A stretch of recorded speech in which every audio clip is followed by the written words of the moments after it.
Hello everybody and welcome to a brand new episode of Second Take Cinema, coming at you from the glorious Impala Films headquarters in sunny Southend-on-Sea. As always, I'm your host Jamie Evans, joined as usual by Rory Jocelyn. Hello everyone. And today we are honoured to have a special guest joining us. It's Mr. Harry McIlroy. Hello, how are we? Harry is an actor, a writer, a director, a sound recorder, a multi-talented man who we've had the honour of knowing for a couple of years now. Jack of all trades, master of none. Multi-talented man sounds like a good slogan for someone. Yeah. I am multi-talented man. Has appeared in our show Haunted as a couple of different roles. I have loved Haunted. Most notably Peterson, the Yes. copper with a heart of gold. Oh, Peterson.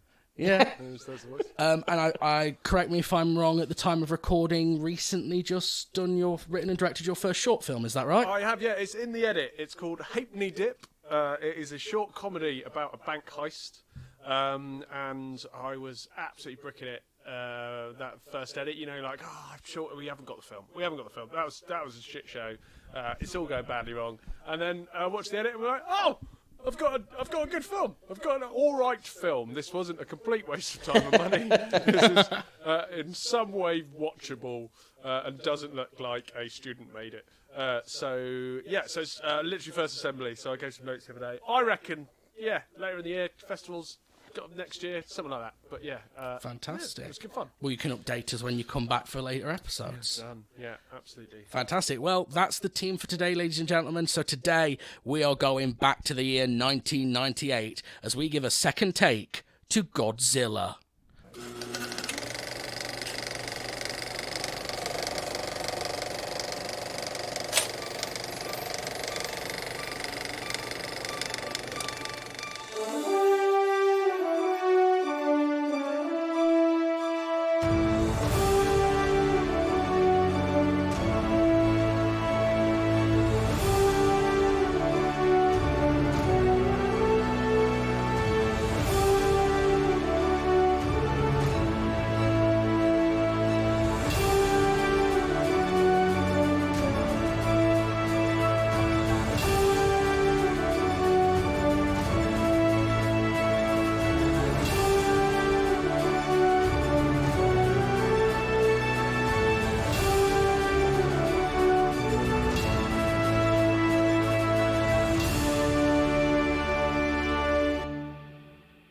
That's right, ladies and gentlemen. Today we are talking about 1998's American Godzilla movie, the infamous 1998 Godzilla movie, directed by Roland Emmerich from a script by Roland Emmerich and his writing partner Dean Devlin, starring Matthew Broderick, Jean Reno, Maria Patillo, Hank Azaria, Kevin Dunn, Michael Lerner, and Harry Shearer. This film was made for a budget of $115 million and made $379 million at the box office. It was the third highest grossing movie the year it came out. And later on in the quiz, one of the questions is going to be to tell me which film beat it. So start thinking on that one now. The Matrix. The Matrix, I was going to say. It's a year later. It's a year later. Is it? Oh, yeah, damn it. it's 99. It's the Matrix. That's my only guess. Actually, no, I've got another one. There we go. The film received generally negative reviews from critics. On Rotten Tomatoes, it has an approval rating of 20%, with the site's critical consensus reading, "Without compelling characters or heart, Godzilla stomps on everything that made the original, or any monster movie worth its salt, a classic." Roger Ebert from the Chicago Sun-Times gave the film 1.5 stars out of 4. Of course he did, because the film is quite insulting to Roger Ebert, saying, "One must carefully repress intelligent thought while watching such a film. The movie makes no sense at all except as a careless pastiche of its betters, and yes, the Japanese Godzilla movies are in their way better, if only because they embrace dreck instead of condescending to it. You have to absorb such a film, not consider it. But my brain rebelled and insisted on applying logic where it was not welcome." Just to note, in this film, Gene Siskel and Roger Ebert are parodied quite heavily because they gave Roland Emmerich's previous film, Independence Day, and the one before that, Stargate, bad reviews. Oh, did Stargate? He did, yeah. did. I've got Stargate. They actually responded. It's not a great film. No. They The responded series to was their much better. right. Yeah. They responded to their inclusion in the film in probably the best way by saying he couldn't even insult us, right? If you're going to go to the trouble of putting us in the film, why do we not get killed? Why don't we get eaten or crushed or squished? Anyway, Roland Emmerich has noted that he was quite disappointed that the sequel never got made because the film did very well. Like we said, third highest grossing film of the year. But for some reason, the studio felt that that was below their expectations. Michael O'Sullivan of the Washington Post queried, "The question is this: are the awe-inspiring creature effects and roaring battle scenes impressive enough to make you forget the stupid story, inaccurate science, and basic implausibility?" Inaccurate science? What did they expect from a Godzilla movie? Yeah. There's a big radioactive lizard. It's not very accurate, is it? Yeah. Owen Gleiberman, writing for Entertainment Weekly, thought there's no resonance to the new Godzilla and no built-in cheese value either. For a while, the filmmakers honour the sentimental paradox that seeped into the later Godzilla films, that this primitive destroyer, like King Kong, doesn't actually mean any harm. He opined that the film contained some clever and exciting sequences, but ultimately came to the conclusion that it says much about today's blockbuster filmmakers that they could spend so much money on Godzilla and still fail to do justice to something that was fairy tale destructo schlock to begin with. Hank Azaria has said that he regrets the film. Matthew Broderick has said he doesn't regret the film, but does feel that he probably wasn't the best person to play the part that he played. But that's accurate of any Matthew Broderick character. I'm just going to come in. I'm going to come in. I've been staying quiet and slowly building with rage. Because you like this film, don't you? They are all so wrong. I mean, they're right in for the most part, but so they're not wrong. They're also incredibly wrong. Okay, well, in a minute we're going to ask you how you first saw this movie, but before we do that, it's time for the quiz.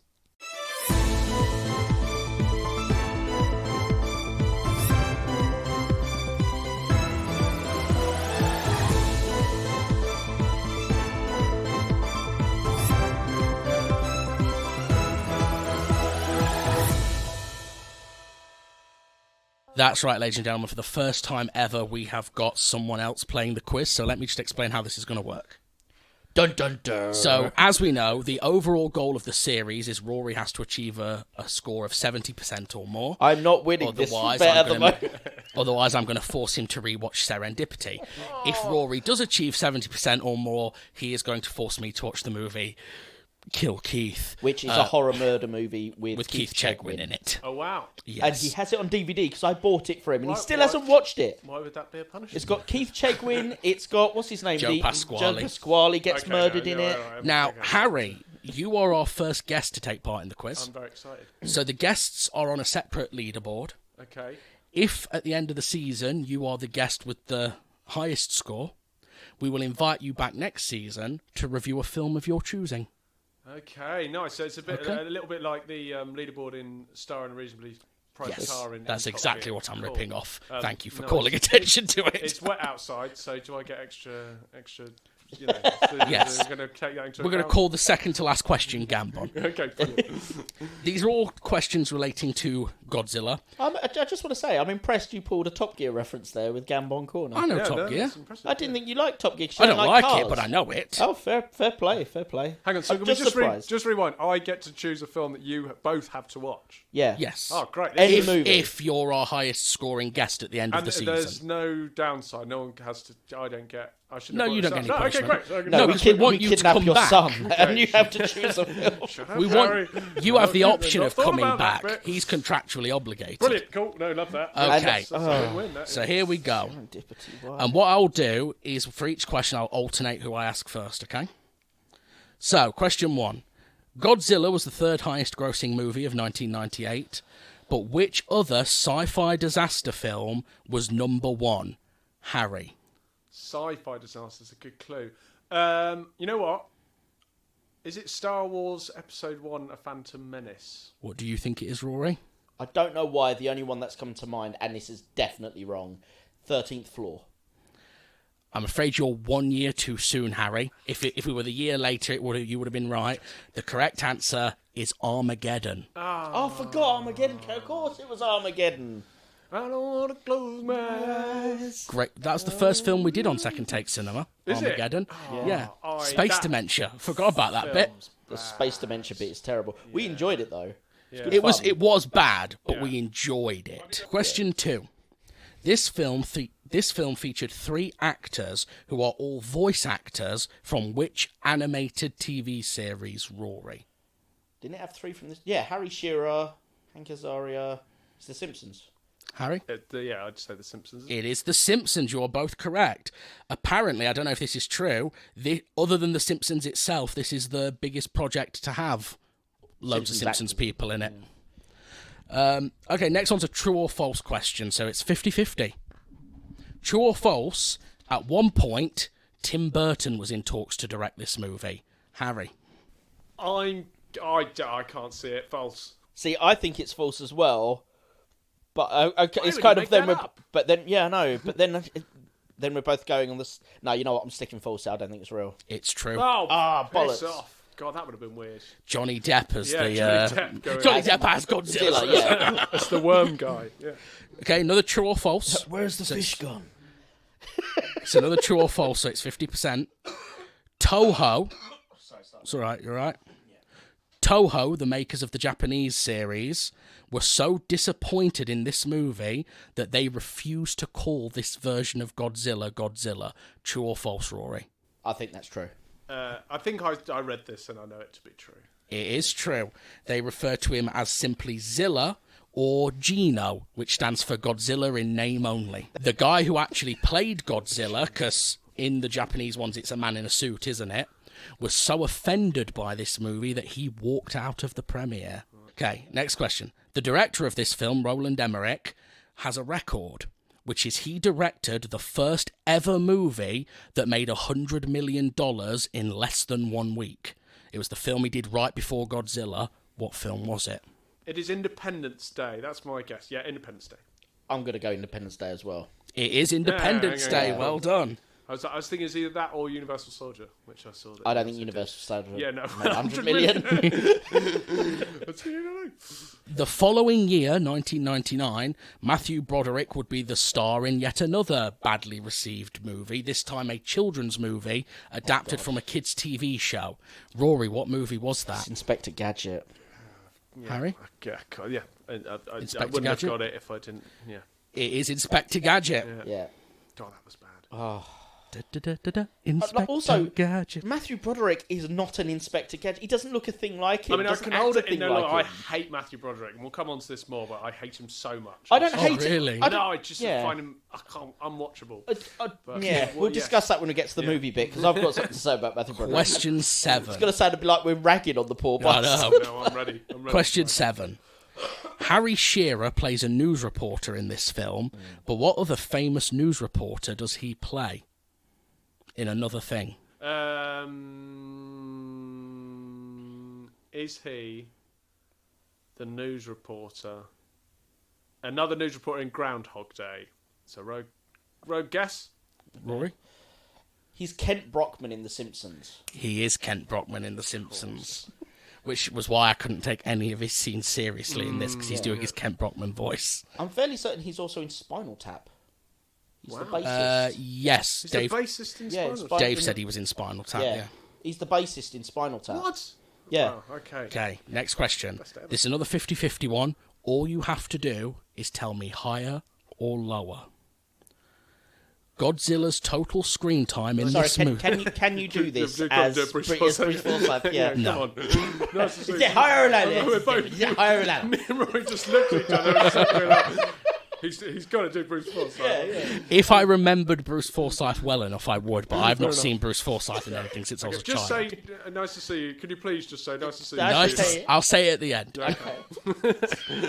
So, Rory, Yes. in this film, Godzilla has a total screen time of 20 minutes. Right. Do you think it's higher or lower than that? Godzilla himself, just Godzilla. Just Godzilla, not the babies. Godzilla. Less. You think it's less? Does it include like just feet or just hands? Yes. This Okay, is sounding so more just- like a foot just- fetish. Do we just get feet? Higher. I'm afraid it is lower. Oh, Godzilla is that's only in the film for 11 minutes. I mean, that would make sense. Yeah. But I They focus the whole end part is just his babies. Yeah, that. Yeah. Okay. True or false, and this is just an excuse to be able to talk about it, the marketing for this movie was specifically designed to mock Jurassic Park. Harry? I'm going to go with true. I think I saw some pretty bad marketing for this, and yeah, I think they went. I think true. I mean, they would have missed a trick if they didn't reference Jurassic Park. It is true. What was the marketing? The first trailer for this started with, you know, the end of Jurassic Park where they're in the big hall with the skeleton T-Rex? Mm-hmm. It starts in a hall that looks just like that with the big skeleton T-Rex, and then Godzilla's foot comes through the roof and crushes it, and it comes up... Oh, I can't actually tell you because that's the next question. Okay. The final question. I almost gave away the question. I know that was a mistake, but that was a really good way of worming us into the final question. Yeah, shit. Final question. What was the tagline of this movie? Rory. Better than Jurassic Park. Is that your final answer? Sod it, yeah, why not? I don't know. I'm Harry? trying to remember some taglines from Jurassic Park.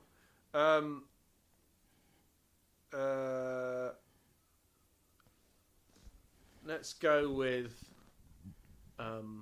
we're going to make history. I'm afraid not. The tagline for this movie was "Size does matter." Size does matter. That is Pathetic. Yeah. fantastic. So at the end of that, That's as good as Matthew Broderick. Yeah. Rory, well done. You scored 7 out of 10. Yes, I hit my 70%. You hit your 70%. Oh, Yes. Harry, you scored 5 out of 10. Well done. Where does this put me on the leaderboard? You're the first guest we've had, so of the well done. leaderboard! Top of the leaderboard. Well, ladies and gentlemen, that is it for the quiz. We'll be right back after these commercials. Nice to see you. To see you you. nice. Oh, thank you so much.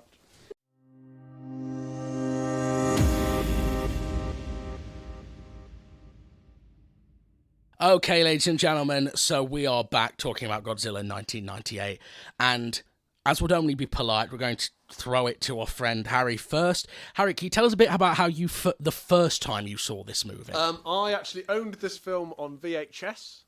I think I bought the film on VHS from Woolworths with my pocket money for $12.99 or whatever it was at the time. And me and my brother thought it was the greatest thing we'd ever seen. Yeah? Yeah. I was the same pretty much. This was as a kid, this was one of my favourite movies as a kid. I actually, though, because I never went to the cinema as a kid, I actually, before I saw the film, read the novelisation. Like, I got bought the novelisation. It was like a big hardback book with pictures in it and everything. I got bought that for Christmas in 1998, and then read that like 12 times, and then saw the film on VHS in 1999, already knowing everything that was going to happen. Well, yeah. So what? So was it Matthew Broderick in the book and like there was pictures of Matthew Broderick, John Reno. It's actual photos, not hand drawn. Yeah, no, it's actual photos from the film. And I also had a little action figure of the Godzilla from this movie that was my favourite toy as a kid, and I used to make him fight my Power Rangers action figures. There you go. Which actually spot on. Which might be the most 90s sentence anyone has ever said. Absolutely. Godzilla Yeah, all you need versus is the Power Rangers. Yeah. They've not actually done that, have they? Super Sentai versus Godzilla. No, they haven't.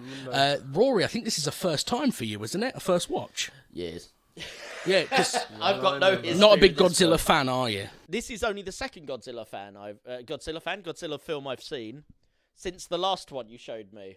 Which was Godzilla vs. Kong. Yes, which wasn't a good film. And the reason I avoided Godzilla is because it sounded shit. And then you've shown me 2 in a row that people go, oh, by the way, that's a shit one. Yeah. So, not My bad. Yeah. I will say the CGI is not as good in this version. No, but back in the Yeah. 90s, it was top tier, weren't absolutely it? mind-blowing. I have Absolutely one mind-blowing. major issue with this film, not the CGI. I mean, the CGI is a bit ropey as shit. I know it probably looked better in 98. It's still not good for 98, if I'm being honest. They should have done more puppetry work. But even so, the CGI isn't my biggest problem with this. Because, again, early CGI comparatively. I can't believe this film cannot do green screening properly. the green screening in this is some of the worst I've seen in a feature film since the 70s. We didn't know what a green screen was in 1998. No, so I won't give them that. We've had blue and green screening since the early James Bond films. That's true. So I'm not giving them the out. They screwed up. But, well, more to the point, me and Jamie didn't know what a green screen was, so we were like, whatever they're doing. I think, again, that's part of the problem. I'm watching it when I'm not a kid, going, what the fuck are you doing this wrong for? Yeah. Okay, so where do we want to start? Where would you like to start with this film, Harry? This is a list of likes of this film, and they were. What's interesting about the likes of this film? There were things I liked when I was 7, and they're the things I still like now. Okay, here we go. My likes: New York reporters who wear their caps backwards. Yes. Helicopters. Yes. New York-based CGI. Guns and army stuff. Big monsters that go ah. And that green font that comes up when they want to do a super with the little sound that goes...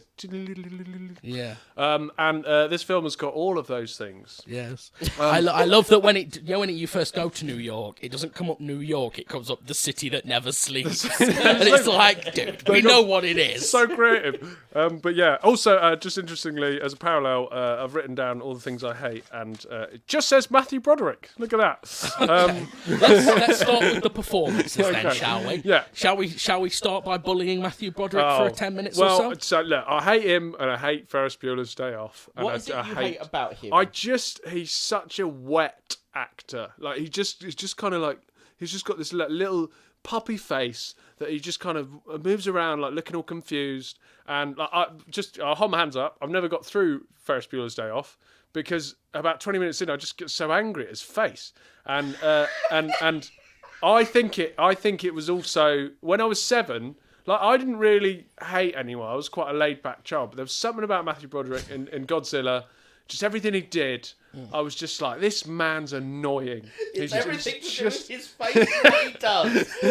He just annoys me. Do you know what? I get what you mean. I'm not a big Matthew Broderick just fan. an No, annoying neither am man. I just like the way you're phrasing it. It's quite, it's quite fresh for someone to just be like, it's his face and it's the way he moves himself.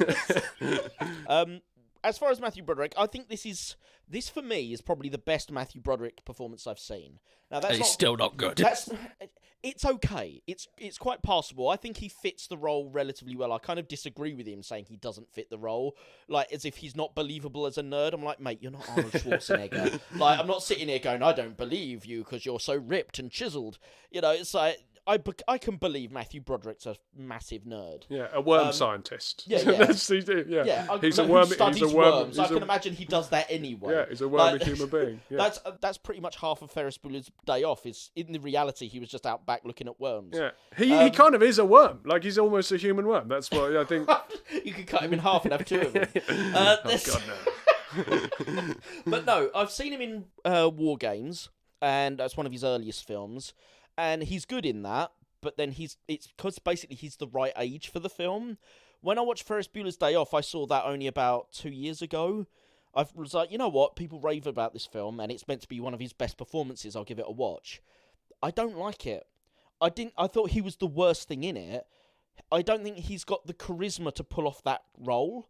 There's a charisma you need as a leading man to be like, you know what? This guy's an asshole, but I kind of like him. The Groucho Marx thing, you know, Groucho Marx is always a dickhead in every single Marx Brothers movie, but you kind of like him because he's taking it to the right people, the well-off posh twats at the top.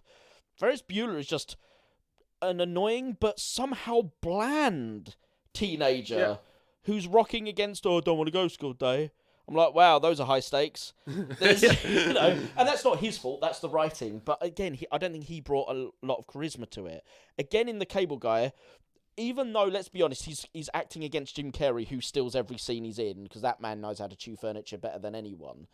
Matthew Broderick didn't stand out as a performance versus even up against Jim Carrey. I liked The Cable Guy, and I've even blanked out that he's in it because I just watched he's the main guy.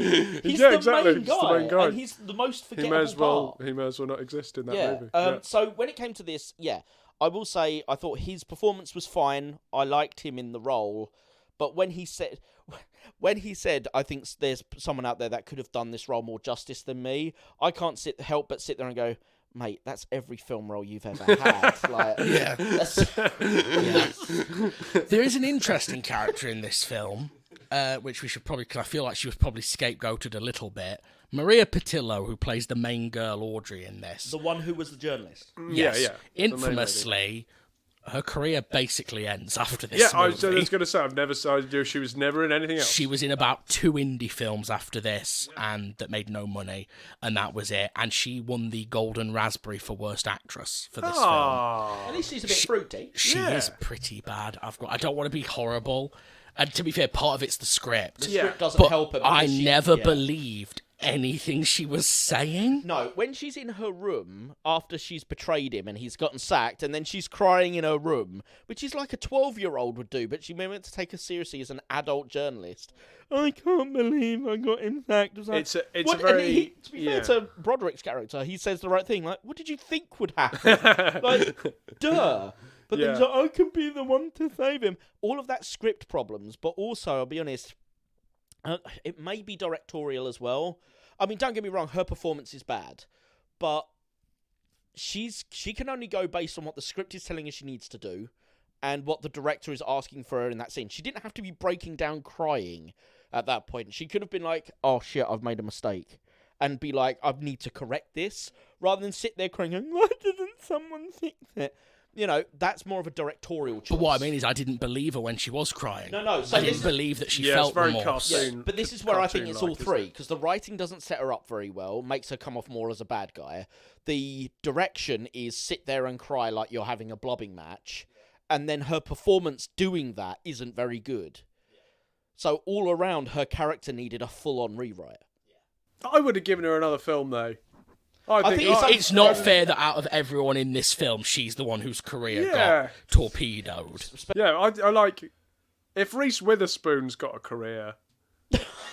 how come Maria Pitillo Harry hasn't? McIlroy with the brutal cuts. Jesus, you'll go for everyone. My fiance really loves Reese Witherspoon. She's going to kill me for that comment. But, yeah, I don't think she's that good. And then Maria Pitillo, I thought, it's cartoon-like performance, I'll agree. But there's something to... She's got charisma. There's that word. She does own a screen quite well. Yeah. And, like, I would have liked to have seen her in more stuff. Yeah. I think the saving grace performance-wise in this film is Jean Reno as Philippe. I don't know how they got Frenchman. him. Sure. Because I'm looking at Reno. it going, John, you can do better than this. Yes. But then, Leon. to be fair, afterwards he did go and do Rollerball 2002, and I'm like, Yeah. John, what are you doing? Yeah, Leon the Professional. Yeah. Yes. Who... I like to call him Jean Reno, the professional. I mean, I also like to pretend that there's a world where he is actually Leon the Professional. Right. And still, he just then goes and works for French intelligence. I was half expecting him to kind of blow up someone and go, for Matilda. I think that's, personally, I think that's what the film was missing. I kind of like the idea that maybe that is Jean Reno. Like, Jean Reno is Leon the professional, but his cover is being an actor. So they send him on to do shitty films because there's a target he needs to take out while doing them. You think he's reporting to Emmanuel Macron? That's it. I think that the joke in the whole film that works best for me is when they're trying to get through that checkpoint, and they're all French, aren't they? Used to, and they put the chewing gum in their mouths. He's like, "Well, your chewing gum is like makes us look more American," and then they're all just going. And then when he's like, "Don't you want to say anything?" He just goes, "Thank you very much." In a pretty passable Elvis impersonation. It's not like, bad, yeah. No, is that no. dubbed or did he actually do that? I think that's John. I think You think John that is him? Yeah, I reckon he's got some range to him. That Yeah. unfortunately, because a lot of the pop stuff we see him in, I don't think challenges him particularly. Well, American films have got a habit of not giving opportunities to foreign actors, haven't yeah, they? or if they do, there's like, well, I liked you as Leon, so you're in this film, but basically be Leon. And they'll do that in every single film they put him in. I also think it's very interesting. This is a film about, a radioactive lizard destroying New York and causes all sorts of crazy carnage, which is a little bit far-fetched. But I think the most far-fetched thing in the whole film is actually when John Reno goes, "Oh, I watched a lot of Elvis movies." No one watches Elvis movies, particularly not the French. So for me, that was the least believable line in the film. Yes. To say something.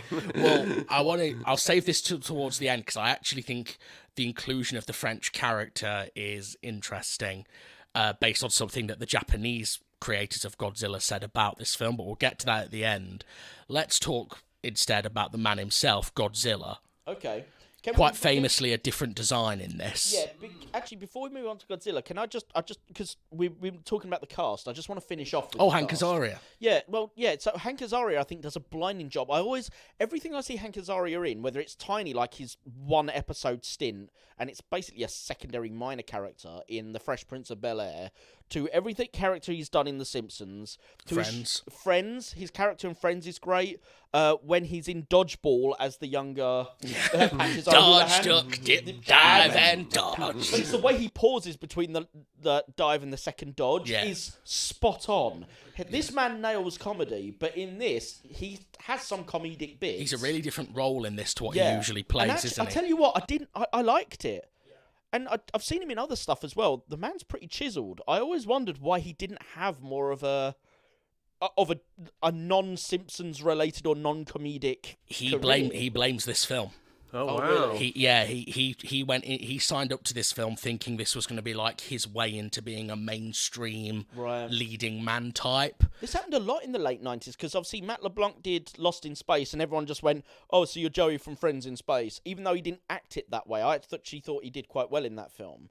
And then Hank Azaria. As a kid, Lost in Space scared the shit out of me. Yeah, well, The bit where Gary Oldman turns into a big CGI spider, as a kid, scared the shit out of me. And I'll be honest, the CGI on that spider is better than the CGI on Godzilla. It's not. It is. Have you ever seen Lost in Space, Harry? I haven't, no. It's not good. Okay. It's not a great It's got Matt, it's got Joey from Friends. Yeah, he's the lead guy in it. Yeah. And he's meant to be like an action... He's like a Captain Kirk type. Okay, Starship leader. Honestly, I think he played that well. And Gary Oldman obviously always knocks every role out. I love Gary Oldman, yeah. Apart from when he was the dwarf. We won't talk In about when Gary...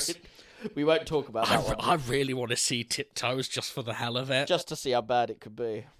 But yeah, I did find it odd that Hank Azaria, Matt LeBlanc, there's a lot of actors that try to come out of TV into film. And America just didn't. America rejected them, yeah. Yeah. Whereas now we're in a weird space where certainly after Breaking Bad, the line between TV and film is much more blurred. So we see Bryan Cranston in films because he's so good in TV. Yeah. But in the late 90s, that didn't really happen. That idea of Hank Azaria is so good, we might as well make him a movie star.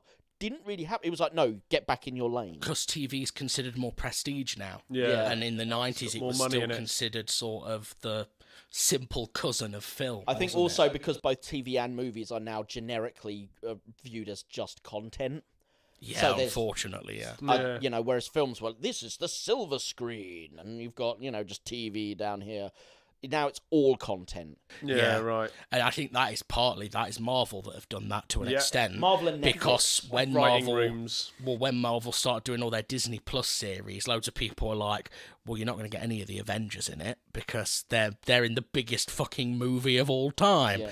And it's Disney money. They fucking care. And to be fair, they didn't get everyone. You ain't seeing fucking Robert Downey Jr. walking around in any of that Disney Plus shit.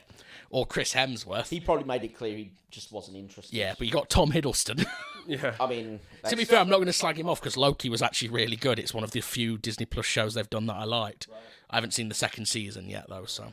Yeah, I think this is the problem with this creating content is you're just so overwhelmed. You go, I tell you what, I'm not going to watch any of it. Yep. How about that? I'm going to watch that one good film that comes out this year that everyone talks about. So I like the Marvel films. Yeah. I'm so behind now because there's just so many. Yeah. Like when you factor in all the series as well, I can't keep up. And to be honest, the quality's started to dip, so I'm not inclined to keep up either. Well, this is why, for particularly like rewatching Godzilla, I was like, there was particularly like I fucking love this movie because this was like kind of those last vestiges of like, we're gonna make this movie. It's gonna be cheesy. It's gonna have but these are the parameters. And they say that this is one of the later '90s films where they started to kind of,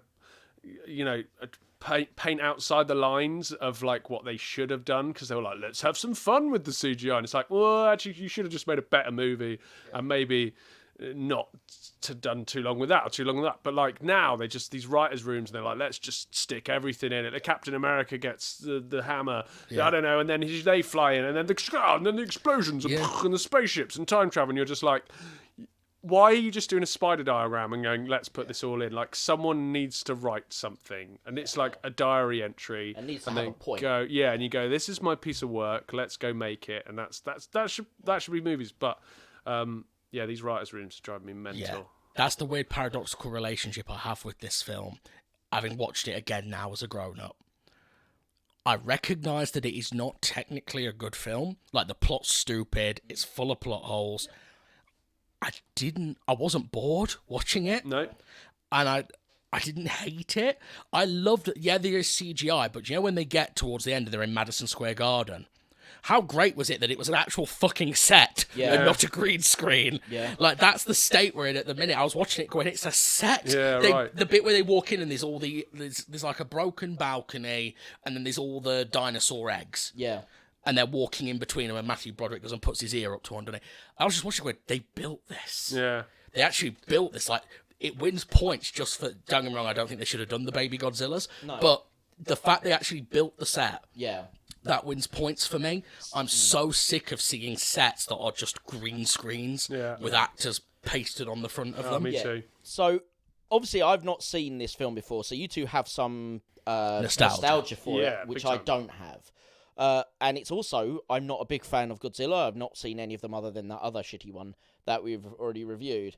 But it's kind of a good, interesting comparison point because both Godzilla vs. Kong 2 or whatever it is. Godzilla vs. Kong, it's just the first one. Oh, it's just the first of those. Right, okay. Who could care? But it's Godzilla vs. Kong and this 98 Godzilla are both cheesy action blockbusters of their time. Now, the CGI in Godzilla vs. Kong is obviously way better than the CGI in this film. That's a given.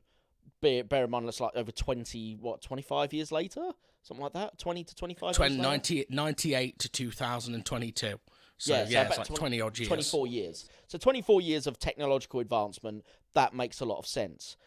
But as you say, everything in Godzilla vs. Kong, it got to a point where while we were watching it, I said this to you, didn't I, when we were watching it, I was like, I don't feel like I'm watching a cinematic movie anymore. This isn't cinema. I'm watching an extended video game cutscene because the monkey's fake, the reptile's fake, the city's fake, the underground fucking Hollow Earth is fake, all the environments are fake, all the effects are fake, and every now and then they'll just copy-paste a human over the front of it and call that a movie. And I'm like, but actually, like, certainly in the scenes without humans, what's the difference between me watching this and watching Tekken 9 playing on the PS5? There isn't one. Whereas at least with Godzilla 98, there's still camera angles, some artistic camera angles chosen. Obviously, a lot more actors because they're not having to try and copy-paste them over so much green screen. Though the green screen is terrible in this. It is honestly the worst thing for me because the CGI I can forgive, the green screen I absolutely cannot forgive because it's awful. But the fact is, there are sets, there is cinematography, there is something in this film that makes it still a movie. And as you say, when it comes to the script is not perfect. There is holes in script, and there are problems with that script. Like yourself, I wasn't bored. With the 2022 Godzilla vs. Kong, there were honestly bits where I was like, I forced myself to watch it more than I was like, I'm compelled to watch it. Because it's like, it's not a bad film for its genre, I suppose, but it's not interesting. It doesn't do anything of value. Yeah. Neither does this, but at least the story felt like it had more stakes. This is it. I think especially with 90s cinema, they were standing on the shoulders of giants and trying to make stuff more like entertaining, but they were like really appreciative of like a 3-act structure. Yep. Some lead characters with story arcs. It's the crisis point. So here, and here, and they need to be resolved by here, and then just like the classic storytelling stuff, which is so important, and it's thousands of years old. Yeah. And then you watch modern films, and they're just it's just events. It's just series of, and they're like, we're trying to make something different. You're like, no, you're just doing away with everything that's important about storytelling. So, do you know what? I actually kind of know the reason for this. So I don't know if I think I might have said this the last time you were on, so I apologise if I'm repeating myself. I've forgotten, so it's fine. Marvel did a TV show called Secret Invasion, which I haven't seen, but it wasn't received super well. Because it was a secret. And the writer for it came out and said that his brief, the instructions he was given by Marvel, was that the show needed to be entertaining enough that no one turned it off, but it shouldn't be so entertaining that people aren't on social media at the same time it's on, tweeting about it. Oh. And I think modern film is that. They're trying to that's keep definitely you what engaged while you're still on your phone. Because that's where they're making money now, is through social media advertising and sponsorship. And Marvel in particular has definitely become that. Like post Endgame, which was the last really good film they did, the films you can physically feel the writers going, put that bit in because it'll become a meme. It doesn't really make sense for the character to do that. Yeah. Oh, yeah, but it'll be a meme and it'll get popular for like a second. They're trying, And we'll trend on Twitter. Sorry, X. It's cool Twitter. But do you know what I mean? They're Just call it writing. Twatter, because it'll match the guy who's running Yeah, it. like they're writing for an algorithm now, Twixt. and not to tell a good story. Is what I feel the problem. Yeah, is. that makes sense. Yeah. That would make sense. Yeah. And you know, it's probably money saving as well. Like why? Like Godzilla cost however much, but with the guarantee, you know, like if you made Godzilla now for 130 million odd, there's no guarantee you'd make 300 million at the box office because people don't go to the cinema the way they used to. So, you know, you kind of do feel for them. You know, when they can just pay some CGI VFX guy to just make, you know, Kong versus Godzilla. And they just sit in a computer room. You just got to pay that guy to sit there for a year and a half, other than build a set and cast a crew and all the rest of it. But the thing is, that ends up costing more because they have such. There's two issues with CGI use in films at the moment. I've said this before, so I'll try and keep it brief. But basically, the issue we have with big Hollywood movies relying so much on CGI is that, number one, you need to pay for that CGI. It often costs more than it would cost you to build the sets. If you're just doing basic shit, you're actually making a loss on that idea, and it looks worse. Then number two is, in order to fit the tight schedules that they're given, it's normally like, we need this whole film like made and edited out within 2 months. But that's a lot of CGI to build, but then just to render stuff out, certainly when you're rendering out at 4K, 8K, 75mm size visual quality, in order to render out that much, it's like something like it takes during the rendering process, you're looking at something like, I think it's 10 hours per minute. That's just to save the file out. Yeah, right. So, and there's a lot of stories at the minute, isn't there? Visual effects houses are really struggling with burnout because Hollywood studios are just demanding more and more and quicker and quicker. And so if your computer is no longer accessible because it's rendering out for 10 hours for a minute's long sequence, then you've got to use another computer, so you've got to buy more equipment in to match a time schedule that is unrealistic. Certainly when they go, right, we're greenlighting this film, it's going to be finished in 3 years. And then by the time they get to the visual effects, I was like, you've got 2 months to finish this off, thanks. So it's actually a false dichotomy. They think because it's shiny CGI, it makes it much better. But that's why CGI looks worse now than it did like 10 years ago.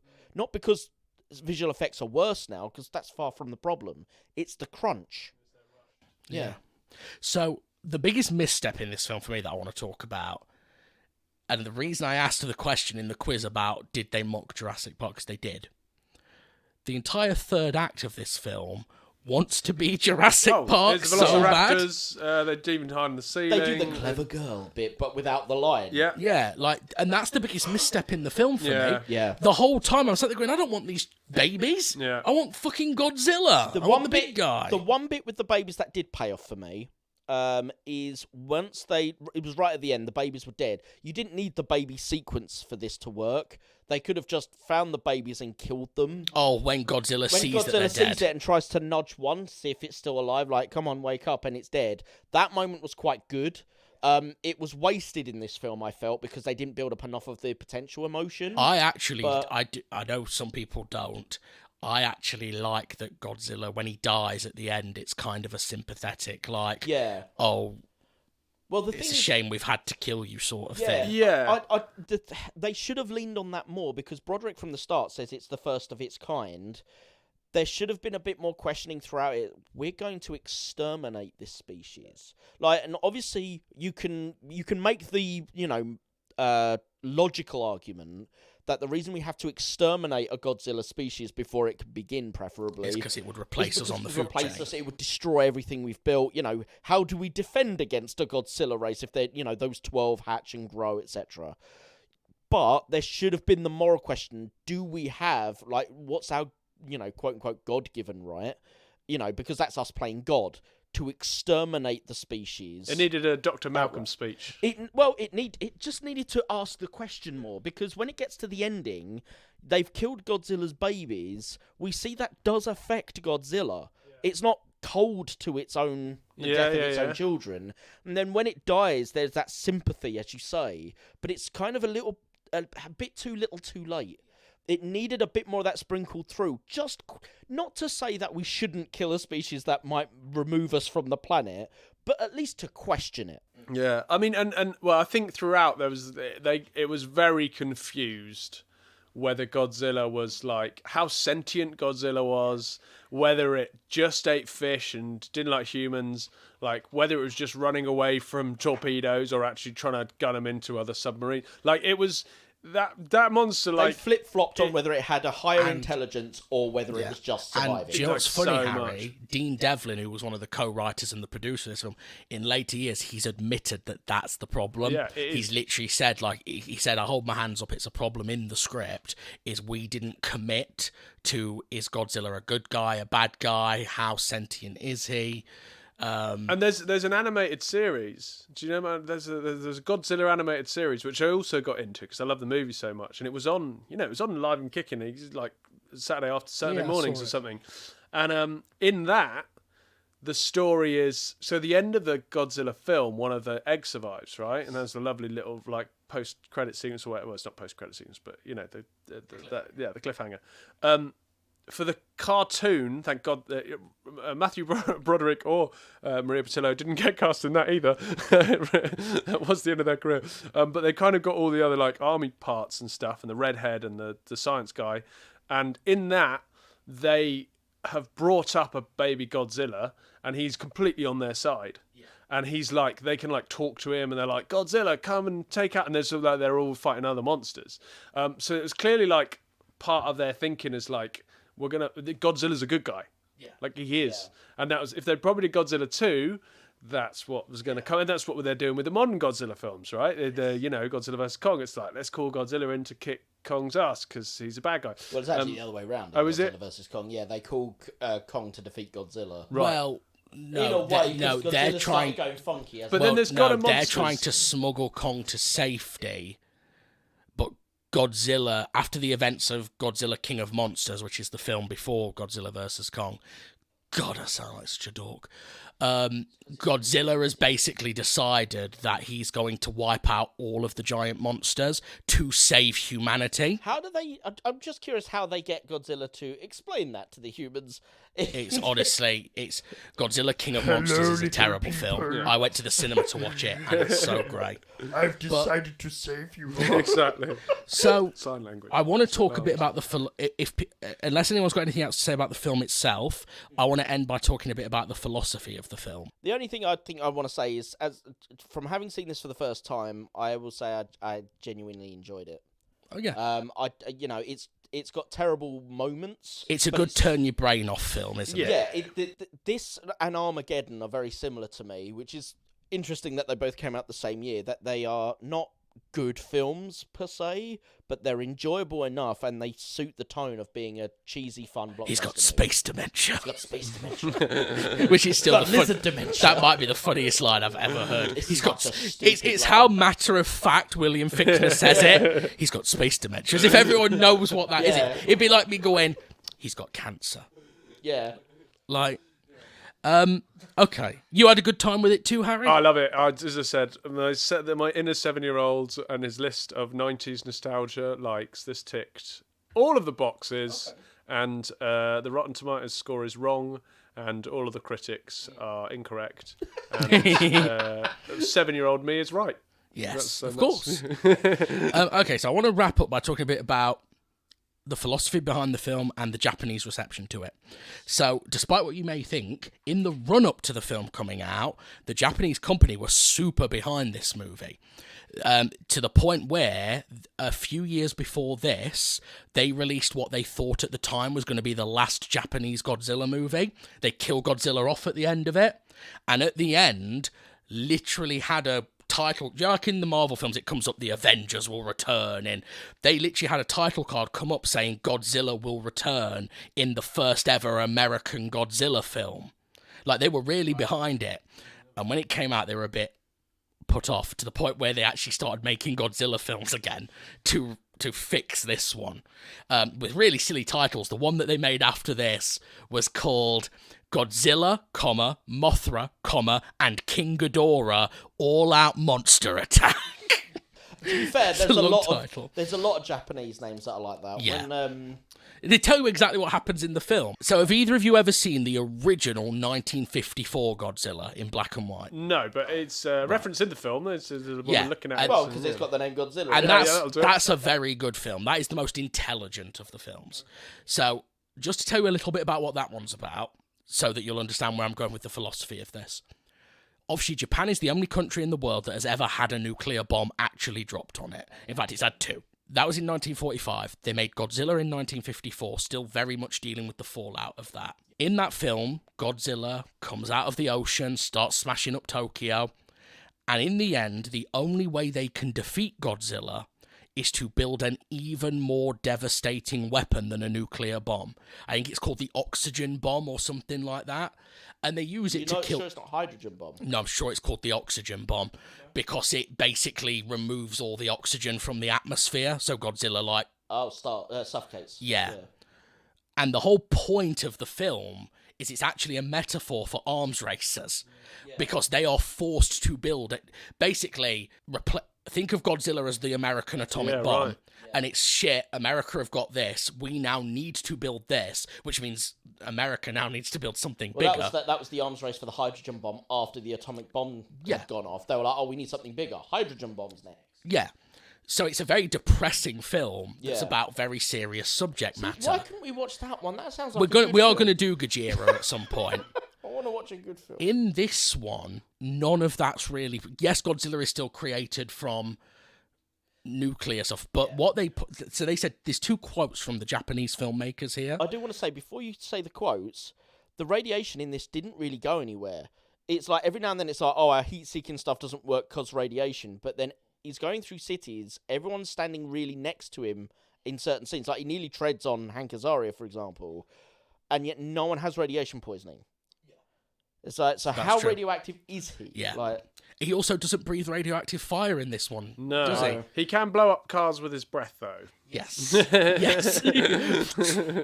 Halitosis. Basically, the problem... So there's 2 quotes from Japan, and the first one was they said the problem they had with this film is they took the god out of Godzilla.